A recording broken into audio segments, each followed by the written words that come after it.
Hello, good day, and welcome to Alena Media TV News. I am Victoria, broadcasting from Canada, and these are the headlines for today's stories. Lack of fuel prevents distribution of critically needed medical supplies in Tigray region. Teachers in Kenya to enjoy 120-day maternity leave. Samia 6 EU fund for COVID vaccines manufacture. US bill on Ethiopia calls for harsh sanction violent measures. Bringing you this and more in detail after the short break. Stay tuned.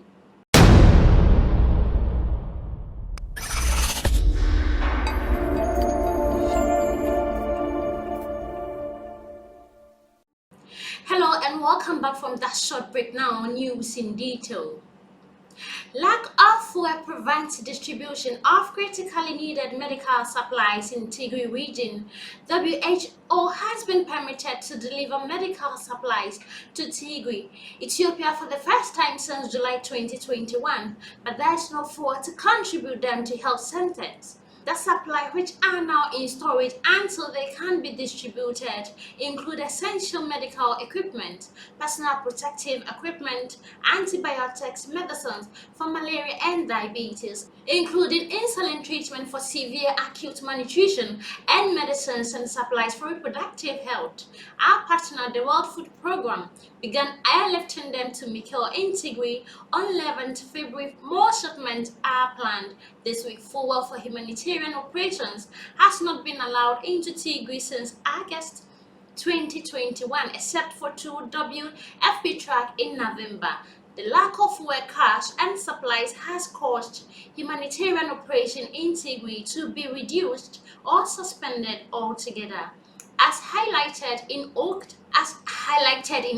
humanitarian update for northern Ethiopia last week, the WHO shipment, which are part of 33.5 metric tons of planned deliveries, still represent a small portion of what is needed. Without access to supplies, health workers are trying to continue to provide health service with almost no medicines or functioning equipment. According to OCHA, health partners estimate the flowing supplies are required to meet the urgent nutrition and health needs of the people in Tigray.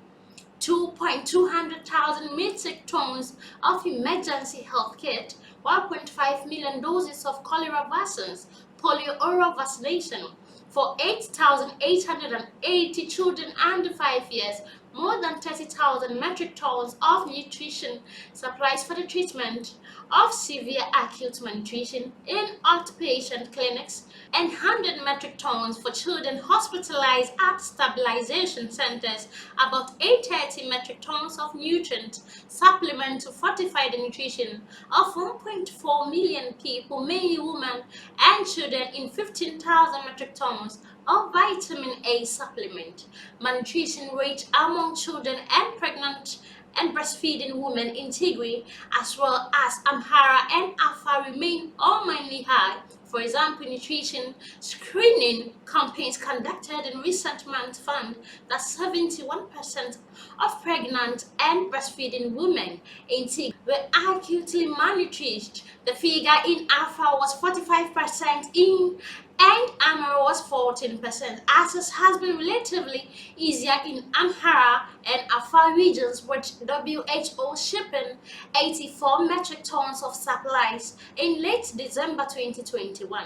WHO is planning to ship an additional 15 to 20 metric tons to Afar to meet the health needs of people recently displaced as a result of the ongoing fighting on the Tigray-Afar border. WHO calls again for unfettered access to provide humanitarian aid in Tigray. We call for fuel to be allowed into Tigray urgently with the support from national authorities and international partners, so that WHO and partners can meet the humanitarian needs of all Europeans. Moving on to the other story, teachers in Kenya to enjoy 120-day maternity leave. Teachers in Kenya will soon have enhanced maternity and paternity leave with full pay. Teacher Service Commission boss Nancy Nancy Macaria announced Tuesday new mothers will now be entitled to 120 days maternity leave up from the statutory 90 days, while fathers will have 21 days paternity leave up from the current 14 days, she added. Teacher Service Commission Chief Executive Officer Nancy Macaria made this announcement in a February 10th notice as she urged teachers to apply for the leave through the Human Resources Management Information System. Teachers are now also entitled into 45 days of pre-adoptive leave. Maternity leave begins on the date of delivery, and the teacher will not forfeit her annual vacation on account of taking maternity leave. For male teachers, their paternity leave begins in the duration of their spouse maternity leave. The pre-adoptive leave starts on the date of adoption. The deal, however, did not go down well with teachers as it lacked a monetary component following the expiry of previous deal that saw teachers benefit from 54 billion spread over 5 years. The Code of Regulation for Teachers 2015, read together with the CBA 2021 to 2025, have specific provisions for maternity, paternity, and pre-adoptive leave. Ms. Macaria says, in line with the said provisions, all teachers are eligible for only one leave at a time. The purpose of this circular is to inform you of the changes which came into effect from July 2021.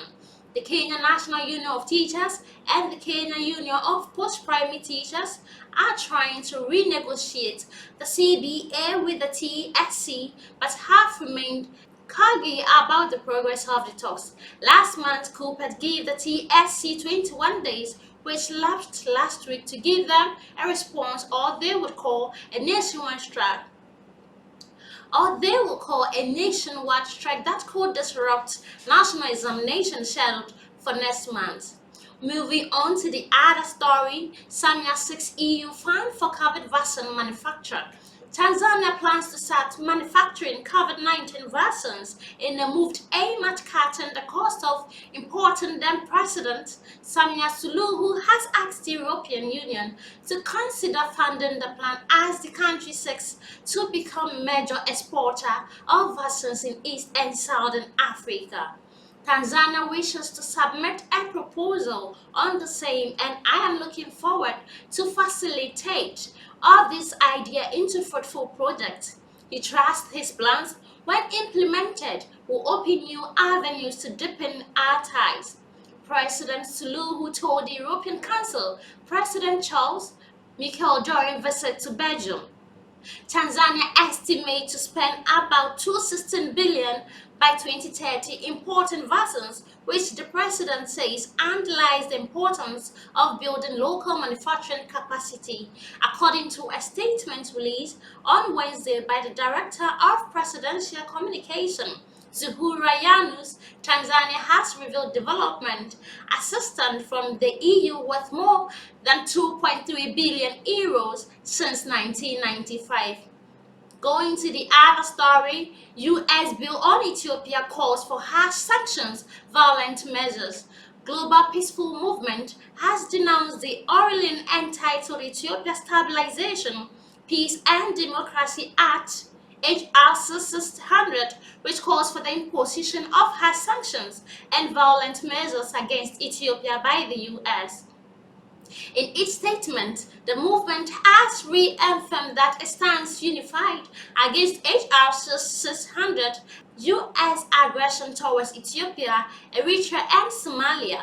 The bill passed by the House Foreign Affairs Committee that was introduced by U.S. representatives from Malhoki and Yonkim. Drone attacks continue into the region despite Prime Minister Abiy Ahmed and federal government laying the groundwork for what they call national dialogue. The conflict has claimed thousands of lives and pushed hundreds of thousands into famine. Right groups have accused fighters on all sides of widespread sexual violence. Deputy Prime Minister and Foreign Minister Demarque Mekonnen has also called on Ethiopia in the diaspora to support peace and development efforts. This is where I end the news on Millennium Media TV. I am Victoria, and thanks for watching.